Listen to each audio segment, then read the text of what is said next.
Hi, எல்லாருக்கும் வணக்கம். நான் உங்கள் பொறியாளர் ஹரிபிரசாத். நம்ம செங்கல் கட்டுமானத்துல செங்கல் அடுக்கும்போது அதன் வடிவத்துக்கு இருவேறு பெயர்கள் இருக்கு. அதுல முதல் ஒன்று இங்கிலீஷ் பாண்ட், ரெண்டாவது ஃப்ளெமிஷ் பாண்ட். இது என்ன இங்கிலீஷ் பாண்ட், ஃப்ளெமிஷ் பாண்ட்?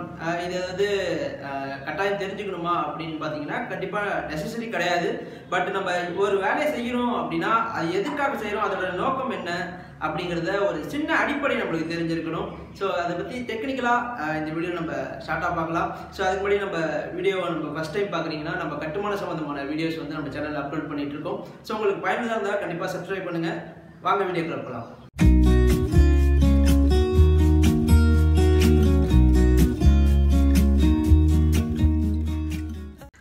நம்ம ஆல்ரெடி சொன்ன மாதிரி இங்கிலீஷ் பாண்ட், ஃப்ளெமிஷ் பாண்ட் தெரிஞ்சுக்கிறதுக்கு அதுக்குள்ள இருக்கிற ரெண்டு வகை அந்த வடிவமைப்பு இருக்கு. அது வந்து ஸ்ட்ரக்சர் பாண்ட், அதாவது நம்ம ஸ்ட்ரக்சர் பாண்டுங்கிறது செங்கலோடைய நீளம், ஹெட்டர் பாண்டுங்கிறது செங்கலோட இந்த சைடு வச்சோம்னா 4 அங்குலம் வரும்ல, அதுதான் ஹெட்டர் பாண்டுன்னு சொல்லுவோம். நம்ம நார்மலாக ஒரு செங்கலோட சைஸஸ் அப்படின்னு பார்த்தீங்க அப்படின்னா, ஃபார் எக்ஸாம்பிள் வந்து இந்த செங்கலோட நீளம் வந்து 9 அங்குலம் இருக்கும். இந்த ஏரியா தான் நம்ம ஹெட்டர்னு சொல்லுவோம். இந்த ஏரியா வந்து ஸ்ட்ரக்சர்னு சொல்லுவோம்.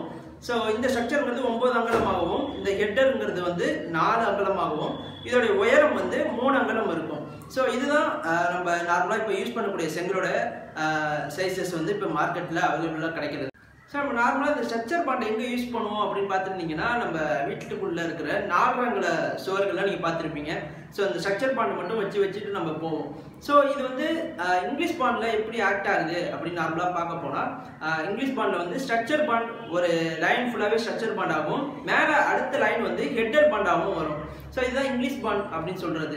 இதில் ஃப்ளெமிஷ் பாண்ட் அப்படின்னு பார்க்கும்போது முதல் வரிசை முதல் கல் வந்து ஸ்ட்ரக்சர் பாண்டாகவும் அடுத்த கல் வந்து ஹெட்டர் பாண்டாகவும் வரும். இரண்டுத்துக்கும் உள்ள அந்த வடிவமைப்பு அப்படின்னு பார்க்க போனால் இந்த ஸ்ட்ரக்சர் பாண்டுக்கும் இந்த ஃப்ளெமிஷ் பாண்டுக்கும் இந்த இங்கிலீஷ் பாண்டுக்கும் உள்ள டிஃப்ரென்ஸ் இதுதான்.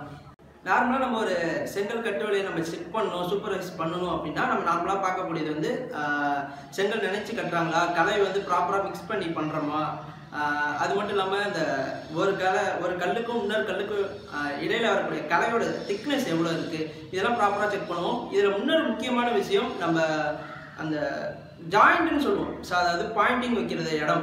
ரெண்டு கல்லுக்கும் இடைப்பட்ட ஜாயிண்டிங் வந்து ஒரே நேராக ஒவ்வொரு வருஷக்குமே ஒரே நேராக வராமல் இருக்கணும். ஒரு கல்லில் இந்த சைடு வந்து பாயிண்டிங் வந்ததுன்னா அடுத்த கல்லுக்கு இந்த சைடு வரும், அடுத்த கல்லுக்கு இந்த சைடு வரும்.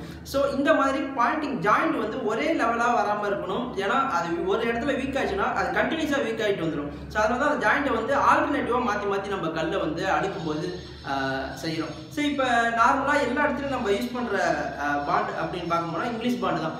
அதுதான் நம்மளுக்கு வந்து ஈஸியாகவும் இருக்கும், கலவை விகிதத்தில் ரொம்ப கம்மியாகவும் நம்மளுக்கு வந்து பொருட்செலவுகள் வந்து கம்மியாகிறதுனால நம்ம இங்கிலீஷ் பாண்டுங்கிறது நம்மளுக்கு வந்து ரொம்ப உகந்ததாகவும் இருக்குது, அதை பயன்படுத்துறதுக்கு ஒரு நல்ல விதமாகவும் இருக்குது. இவ்வளோதான் நம்ம கட்டுவலையில் உள்ள செங்கல் அடுக்குமுறையில் உள்ள வடிவமைப்புக்கு இந்த 2 பேர் தான் இருக்குது, இங்கிலீஷ் பாண்ட், ஃப்ளெமிஷ் பாண்ட். இந்த ஃப்ளெமிஷ் பாண்டை விட இங்கிலீஷ் பாண்டுங்கிறது வந்து நம்மளுக்கு வந்து காஸ்ட் எஃபெக்டிவாகவும் இருக்கும், அதுமாரி ஃப்ளெமிஷ் பாண்டை விட ஸ்ட்ராங்கான வலுத்தன்மையோடு இருக்கிறதால நம்ம இப்போ உள்ள பத்தனார்களின் பயன்பாட்டுக்கு நம்ம இந்த இங்கிலீஷ் பாண்ட் வந்து பயன்படுத்துகிறோம். இவ்வளோதான் இந்த செங்கல் கட்டுவலையில் உள்ள விஷயங்கள். இந்த வீடியோ உங்களுக்கு பயனுள்ளதாக இருந்ததுன்னா கண்டிப்பாக சப்ஸ்கிரைப் பண்ணுங்கள், வீடு கட்டி கொண்டு இருக்கிற உங்கள் நண்பர்களுக்கும் ஷேர் பண்ணுங்கள். நெக்ஸ்ட் ஒரு இன்ட்ரெஸ்டிங்கான டாப்பிக்கில் மீட் பண்ணலாம். அது வரைக்கும் தேங்க்யூ, தேங்க்ஸ் ஃபார் வாட்சிங்.